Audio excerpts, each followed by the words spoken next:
But I do think we're living in a really unpleasant, toxic time when women are suffering a backlash and a resurgence of really vile, sexist, misogynist abuse, and minorities are suffering that backlash as well. So we are at a moment in history when all the progress that I think we believed we had made over the past quarter of a century, and probably made the same mistake as every generation does of thinking the progress you've made is solid and irreversible, we're seeing that now potentially, and in some cases actually, in reverse.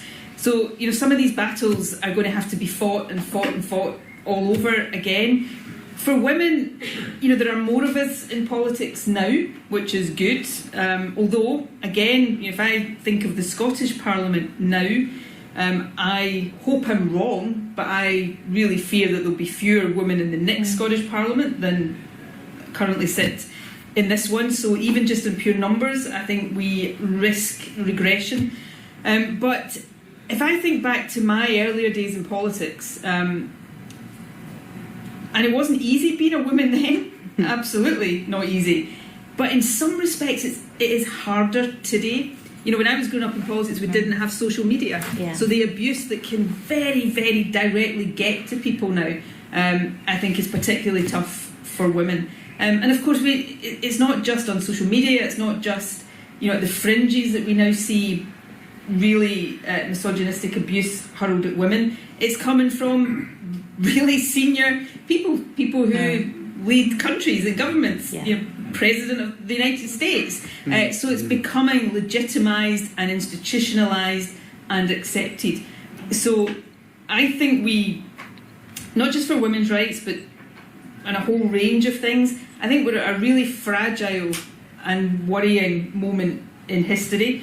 And one of the things that worries me is that in these moments, and it's understandable to some extent, people want to keep their heads down, because if you put your head above the parapet, you'll get, attacked and abused. But at times like this, it is even more important for people to speak up and speak out and stand up for people. The other thing about people keeping their heads down is that if one politician is under horrible attack for something unjustified, instead of rallying around them, people tend to shy away for fear that it might be them next. This is a moment for all of us to stand up for what we believe in, to show each other solidarity. And although it feels tough to be arguing some of these cases right now, this is the time to do it with real conviction and with real passion and energy. And I think that's particularly true for women. We need to support each other, because right now there's too many men out there trying to pick us off.